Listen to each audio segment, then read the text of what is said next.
"Stop flying like you're trying to get yourself killed, Scott!" The instructor's voice crackled through Aurora's helmet as she pulled her F-16 Fighting Falcon through another aggressive maneuver that made her flight lead's hands sweat.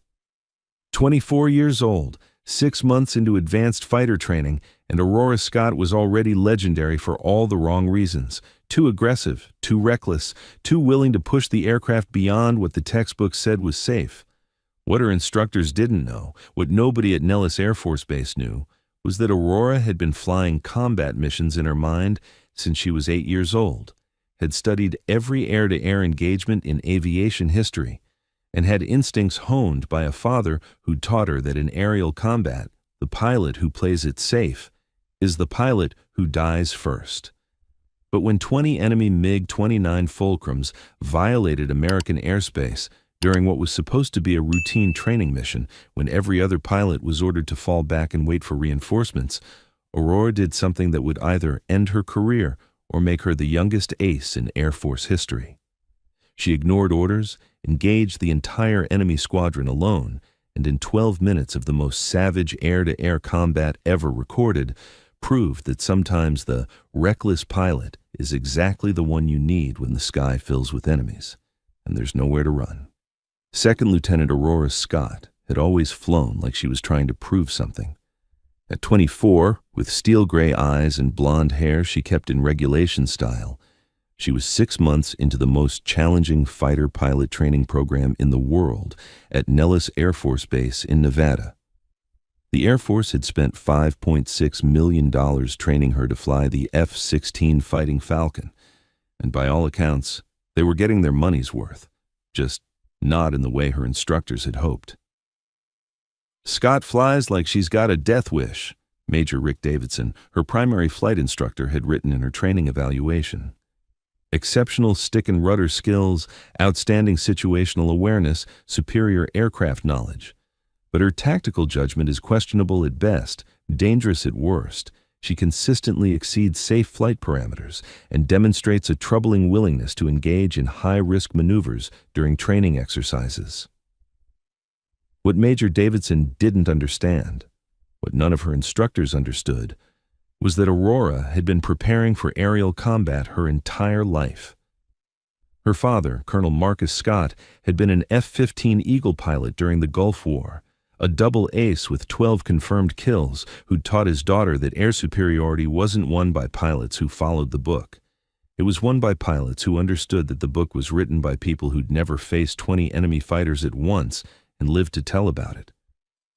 "Darling," he'd told her during one of their many conversations about flying, "the moment you get conservative in a fighter cockpit is the moment you hand the advantage to someone who isn't.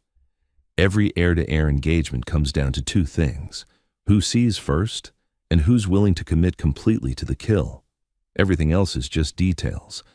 But Colonel Scott had been killed in a training accident when Aurora was 16, and she'd never told anyone at Nellis about his philosophy of aerial warfare. Instead, she'd hidden her true flying instincts behind a carefully constructed image of competent but unremarkable performance, only letting her aggressive nature show in small doses that her instructors dismissed as youthful overenthusiasm. The problem was, hiding her true skills was becoming increasingly difficult. This morning's training sortie was supposed to be routine, basic air-to-air intercepts against F-16s playing the role of enemy aircraft. Aurora was flying as wingman to Captain Jennifer Hayes, an experienced pilot who'd completed 2 combat deployments and was known for her by-the-book approach to everything. "Remember, Scott," Hayes had briefed before takeoff, "we maintain defensive posture unless specifically cleared to engage. No hot-dogging, no unauthorized maneuvers. We run the intercepts exactly as briefed." "Understood," Aurora had replied, but inside, she was already calculating angles and closure rates, planning maneuvers that weren't in any training manual. They launched at 0800 hours into clear Nevada skies, 2 F-16C Fighting Falcons, loaded with training missiles and enough fuel for a 2-hour mission. The morning sun painted the mountains in shades of gold and red as they climbed to their assigned altitude of 25,000 feet. The first part of the mission went exactly as planned. They intercepted the enemy aircraft, Other F-16s from their squadron executed textbook approaches and simulated missile shots with the professionalism expected of Air Force fighter pilots. But Aurora could feel the aircraft's potential beneath her, the raw power and agility that she was barely tapping into. The F-16 was capable of 9G turns that would crush a human being, could accelerate from subsonic to supersonic in seconds, could execute maneuvers that defied gravity. And she was flying it like a training aircraft, safe and predictable and utterly boring. "Nice intercept, Scott," Hayes called over the radio. "Let's head to the next waypoint." "Roger," Aurora replied. But as they turned toward their next target, something caught her attention on the radar warning receiver. Multiple contacts approaching fast from the north. Too many contacts, too fast, and broadcasting radar signatures that didn't match any American aircraft. "Hayes, are you seeing this?" Aurora called, her voice sharp with sudden alertness. "Seeing what?" "Multiple bogies bearing 010, range 40 miles and closing fast. Count 20 aircraft." There was a pause as Hayes checked her own displays. When she came back on the radio, her voice had changed, taken on the clipped professional tone of a pilot who'd just realized the training exercise had become something else entirely. "I confirm multiple unknown aircraft bearing north-northeast.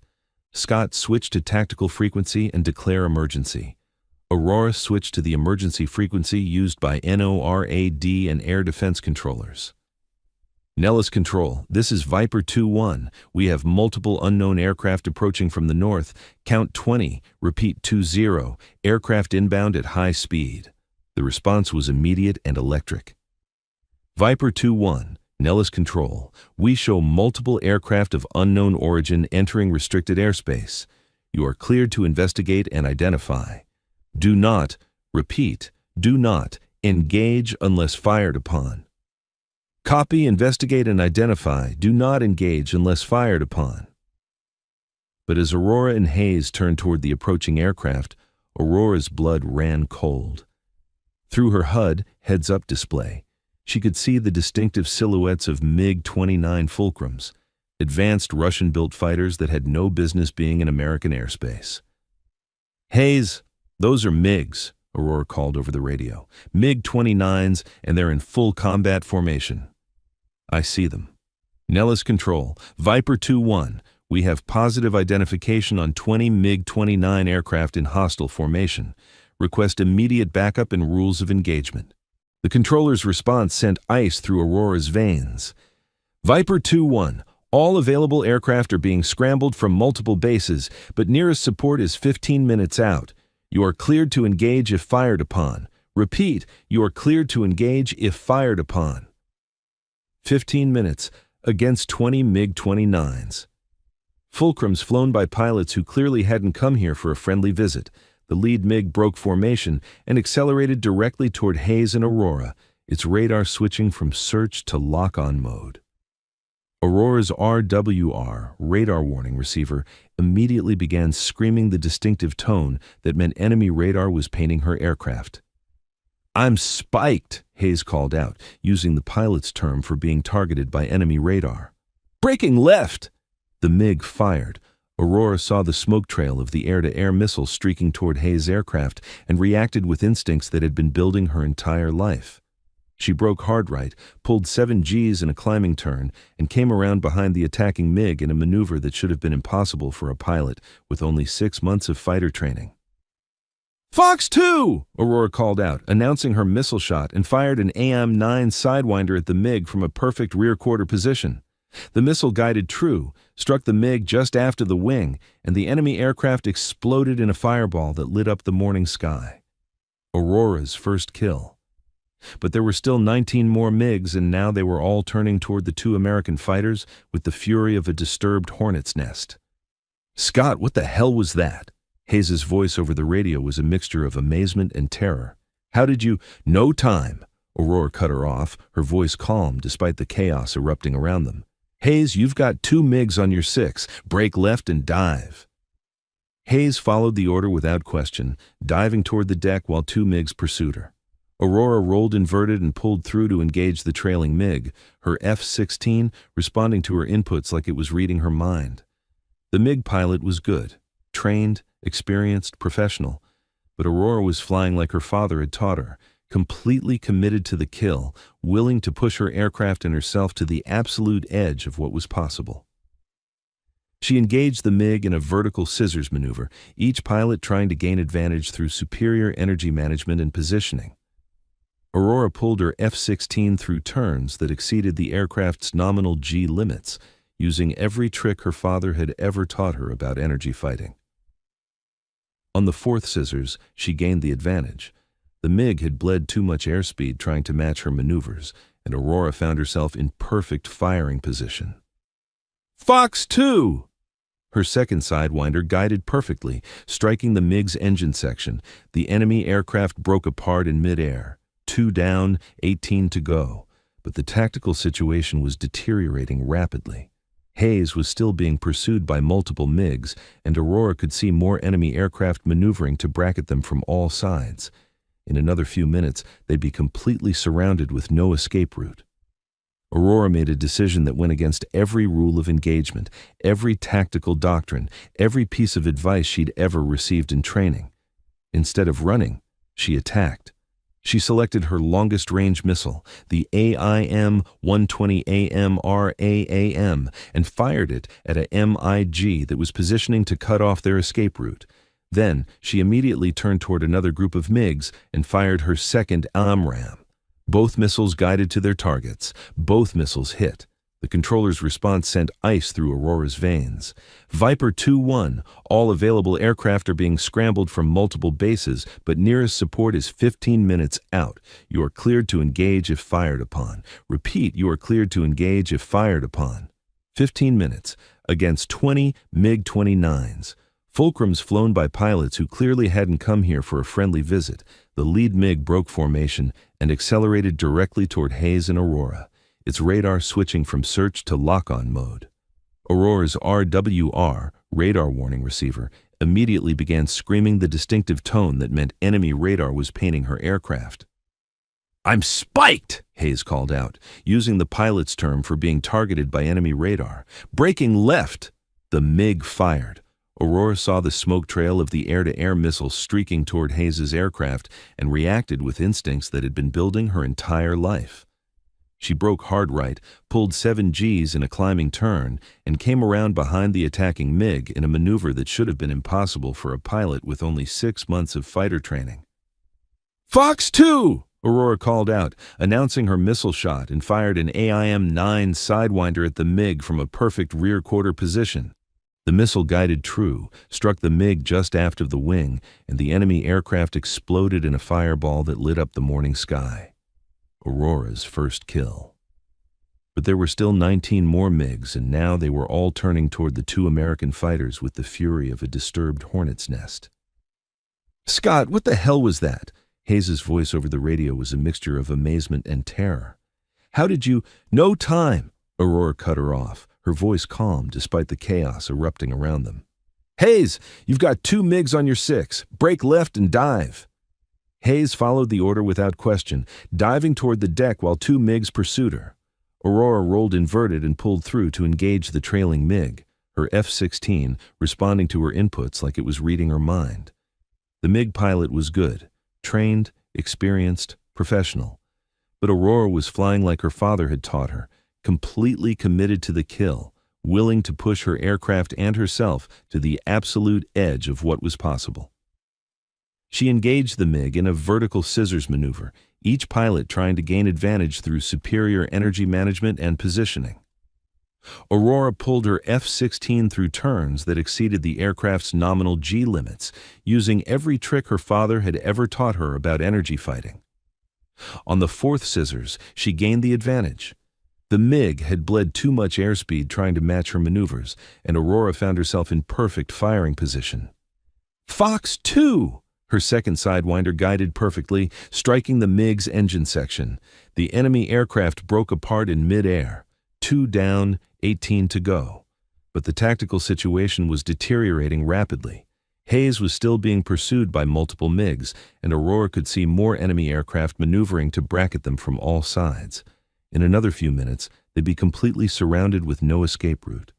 Aurora made a decision that went against every rule of engagement, every tactical doctrine, every piece of advice she'd ever received in training. Instead of running, she attacked. She selected her longest-range missile, the AIM-120 AMR, AAM, and fired it at a MiG that was positioning to cut off their escape route. Then, she immediately turned toward another group of MiGs and fired her second AMRAAM. Both missiles guided to their targets. Both missiles hit. 4 MiGs destroyed in less than 3 minutes. But Aurora was out of long-range missiles, down to her last 2 Sidewinders and her 20mm cannon. And there were still 16 MiGs trying to kill her.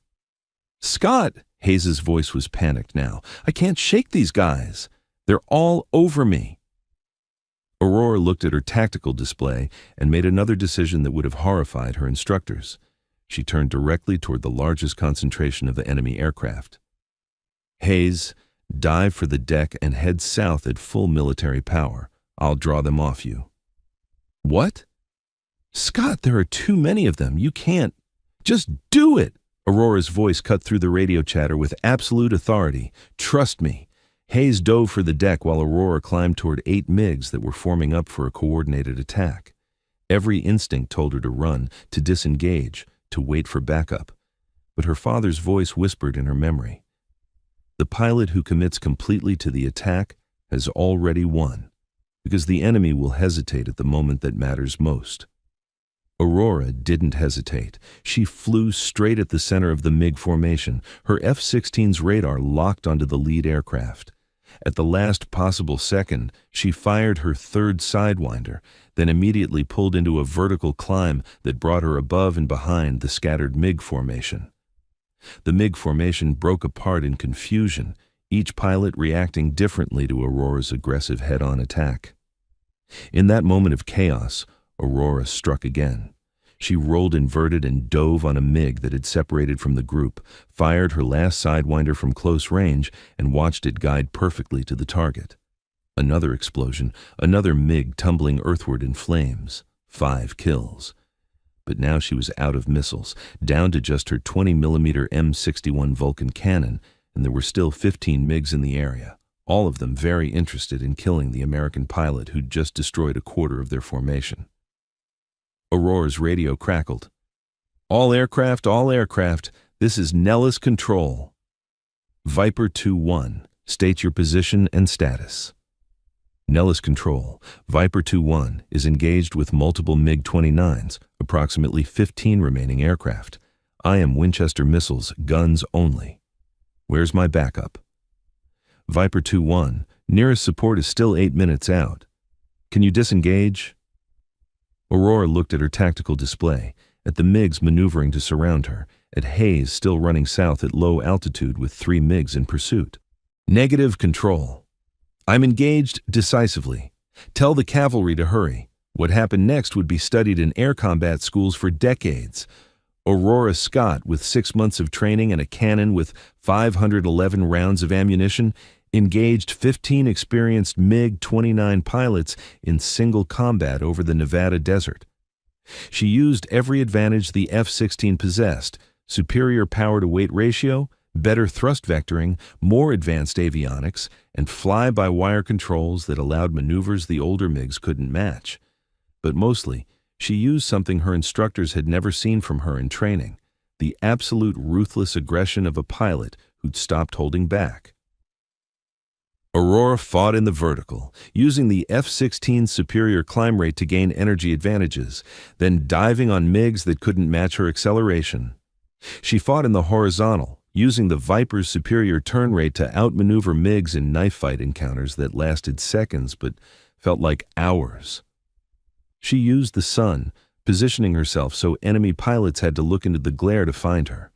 She used the terrain, diving into mountain valleys where the MiG's radar couldn't lock onto her against ground clutter. She used everything her father had taught her about energy management, angles, and the psychology of aerial combat. And one by one, she killed them. Her 6th kill came when she caught a MiG pilot in a climbing turn, closed to gun range, and fired a 2-second burst that shredded the enemy aircraft's wing. The MiG spun out of control and crashed into the desert floor. Her seventh kill happened during a head-on pass where she fired just long enough to put 20mm rounds through the MiG's cockpit. The enemy fighter rolled over and dove straight into the ground. Her eighth kill was a MiG pilot who tried to run. Aurora pursued him for 40 miles, staying behind and below to avoid his radar, then climbed when he began to relax his vigilance. She fired from maximum cannon range, nearly a mile, and watched her rounds walk up the MiG's fuselage until they reached the engine section. 8 kills, 7 MiGs remaining. But Aurora was running low on ammunition and fuel. The F-16 was a lightweight fighter designed for short-duration engagements, not extended dogfights against multiple opponents. She had maybe 50 cannon rounds left and fuel for perhaps 10 more minutes of hard maneuvering. That's when the remaining MiG pilots made their final coordinated attack. All 7 aircraft converged on Aurora's position simultaneously, firing missiles and cannon from multiple angles, trying to overwhelm her with the sheer volume of incoming fire. Aurora's response was something that would later be called either brilliant or insane, depending on who was telling the story. She flew straight up, not a climbing turn, not an evasive maneuver, straight vertical, full afterburner, pulling the F-16 into a climb so aggressive that the G-forces should have rendered her unconscious. But Aurora had been conditioning herself for high G flight her entire training period, pushing her body beyond normal limits, preparing for exactly this kind of extreme maneuvering. As the F-16 climbed vertically past 40,000 feet, she watched the MiG's missiles lose lock and fall away, unable to follow her into the thin air where their guidance systems failed. At the top of the climb, with the F-16 hanging on its engine thrust alone, Aurora rolled inverted and dove back into the fight. The MiG pilots were scattered, confused by her vertical escape, repositioning to engage her again. Aurora picked the most isolated aircraft and dove on it with the accumulated energy of her 20,000-foot climb. She fired her cannon from extreme range, walked the rounds across the MiG's wing, and watched the enemy aircraft break apart under the impact of her 20mm shells. 9 kills, 6 MiGs remaining, and Aurora was down to maybe 20 rounds of cannon ammunition. At the top of the climb, with the F-16 hanging on its engine thrust alone, Aurora rolled inverted and dove back into the fight. The MiG pilots were scattered, confused by her vertical escape, repositioning to engage her again. Aurora picked the most isolated aircraft and dove on it with the accumulated energy of her 20,000-foot climb. She fired her cannon from extreme range, walked the rounds across the MiG's wing, and watched the enemy aircraft break apart under the impact of her 20mm shells. 9 kills, 6 MiGs remaining, and Aurora was down to maybe 20 rounds of cannon ammunition. She flew directly at the MiG formation, her cannon blazing, firing her last rounds not to hit, but to force the enemy pilots into evasive maneuvers that bled their energy and scattered their formation. When her cannon fell silent, out of ammunition entirely, Aurora continued the attack with an empty gun, using the MiG's fear of her to keep them defensive and reactive. That's when the cavalry arrived. Viper 2-1, this is Ranger Flight, 4 F-22 Raptors. We have you visual. What's your status? Aurora looked around the sky, at the 6 MiGs now in full retreat toward the north, at the scattered wreckage of 9 enemy aircraft burning on the desert floor below. Ranger Flight Viper 2-1. I am Winchester ammo, low fuel but mission capable. 9 enemy aircraft destroyed, 6 retreating north. There was a pause on the radio then. Viper 2-1, did you say 9 aircraft destroyed? Affirmative. 9 confirmed kills, all MiG-29s. The F-22s quickly intercepted and destroyed the remaining MiGs before they could escape American airspace. But by then, Aurora Scott had already made history as the first American pilot to achieve ace status, 5 or more kills, in a single engagement since World War II. And she'd done it as a second lieutenant with 6 months of training. The debriefing afterward was unlike anything in Air Force history. Aurora sat in a room full of generals, intelligence officers, and combat veterans, all of them trying to understand how a trainee pilot had single-handedly engaged and defeated most of an enemy squadron.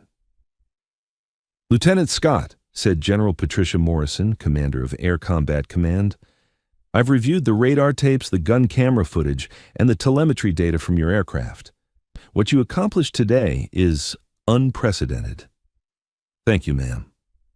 I'm not sure, thank you, is the appropriate response, General Morrison continued. What I want to understand is how you acquired the tactical skills demonstrated in this engagement. Your training record indicates competent but unremarkable performance, nothing that would suggest the capability to outfight experienced enemy pilots in single combat. Aurora had been dreading this question. She could continue hiding her true abilities, make up some story about adrenaline and luck, or she could tell the truth about her father's training, about the years of study and preparation, about the fact that she'd been holding back her entire career. She chose the truth. Ma'am, my father was Colonel Marcus Scott, F-15 pilot, Gulf War veteran. He began teaching me aerial combat tactics when I was 8 years old. By the time I entered the Air Force, I'd studied every significant air-to-air engagement in aviation history. I understood energy management, deflection shooting, and multi-threat environments long before I ever set foot in a cockpit. General Morrison leaned forward. Are you telling me you've been concealing your true capabilities throughout training? Yes, ma'am. My father taught me that the pilot who reveals all his skills in training gives away his advantages in combat. He said to learn everything I could from instructors, but to never show them everything I could do. And why did you choose to reveal these skills today? Aurora thought about haze, about the MiGs bearing down on American airspace, about the choice between safety and duty. Because 20 enemy fighters were about to either kill American pilots or penetrate American airspace, and I was the only one in position to stop them. Ma'am, with respect, there comes a time when hiding your abilities becomes more dangerous than revealing them. General Morrison was quiet for a long moment. Then she smiled, the first smile Aurora had seen from her. Lieutenant Scott, what you did today will be studied and analyzed for years to come.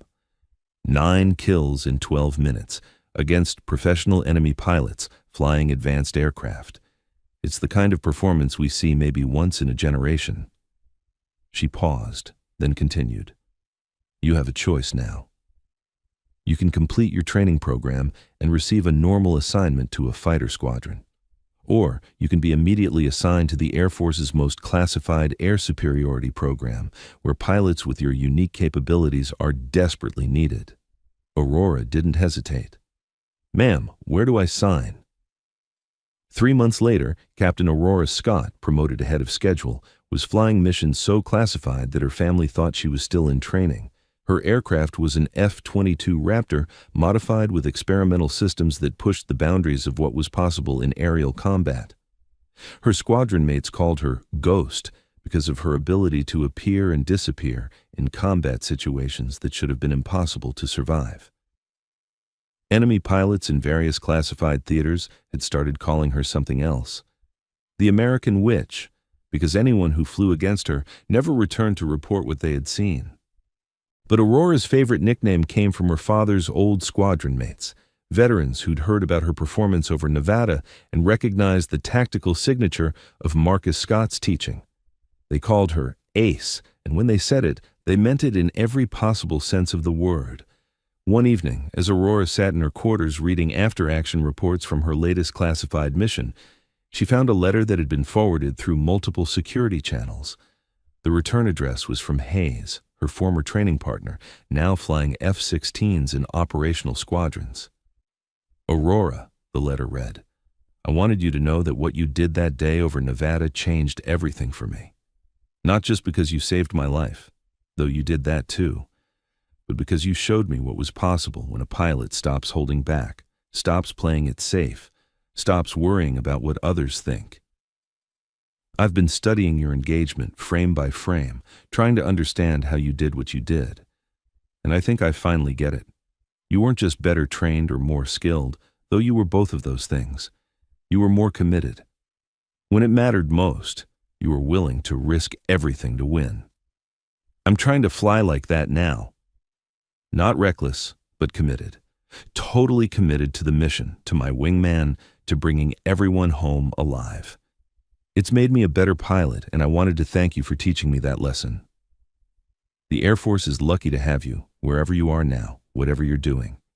Keep being the pilot who commits completely. Keep being the pilot who wins. Your friend, an eternal wingwoman, Jennifer Hayes. Aurora folded the letter and looked out her window at the flight line, where aircraft she couldn't discuss with anyone outside her squadron sat ready for missions she couldn't describe to her family.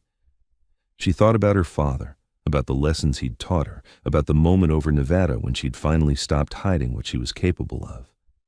Colonel Marcus Scott had been right about everything. Air superiority wasn't won by pilots who followed the book. It was won by pilots who understood that when lives were on the line, when the mission mattered more than personal safety, when the sky filled with enemies and there was nowhere to run, you committed completely to the fight. You didn't hold back, you didn't play it safe, you didn't worry about what the instructors would think. You flew like your life depended on it, because it did. You flew like your wingman's life depended on it, because it did. You flew like your country's security depended on it, because it did. And if you were very good, and very lucky, and very committed, you walked away afterward to fight another day. Aurora Scott had learned that lesson over the Nevada desert on a morning when training became combat, and a second lieutenant with questionable tactical judgment became the youngest ace in Air Force history. She'd been hiding her capabilities for years, waiting for the right moment to reveal what she could really do. The moment when 20 enemy fighters thought they could penetrate American airspace and learned, too late, that sometimes the pilot you least expect is exactly the one you should fear most. Because when Aurora Scott stopped flying like a trainee and started flying like her father's daughter, the sky belonged to her, and everyone else was just visiting. Years later, when young fighter pilots would ask Captain Scott about that legendary engagement over Nevada, about how she'd managed to defeat so many enemies single-handedly, she would give them the same advice her father had given her. Never show your full hand until the stakes are life and death. Train hard, study harder, but keep something in reserve for when it truly matters. She would pause, remembering the feeling of her F-16 responding to her commands like an extension of her will, remembering the moment when she'd stopped being careful and started being deadly. And when that moment comes, when the training is over and the real fight begins, don't fly to survive, fly to win. Commit completely, hold nothing back, and make sure the other pilot is the one who makes the mistakes. But mostly, she would tell them about the responsibility that came with exceptional skill, about how being capable of extraordinary things meant being ready to do them when others couldn't. The moment you decide to hide your abilities to make others comfortable is the moment you fail everyone who might need those abilities to stay alive. Don't be the pilot who could have made the difference but chose safety over excellence. Aurora would watch these young aviators process her words, seeing in their faces the same hunger she'd felt at their age, the same desire to prove themselves, the same fear of being found wanting when the moment of truth arrived. Your country didn't spend millions training you to be adequate, she would conclude. It trained you to be exceptional. The only question is whether you'll have the courage to be exceptional when it matters most. Because in the end, Aurora Scott had learned, being a warrior wasn't about the aircraft you flew or the weapons you carried. It was about the moment when you stopped asking, "What if I'm not good enough?" and started proving, "I am exactly good enough for whatever comes next." And if you were very good, and very committed, and very lucky, you might just change the course of history in 12 minutes over a desert where the impossible became inevitable. Thanks for watching. If you liked this video, you can subscribe to see more incredible stories like this one.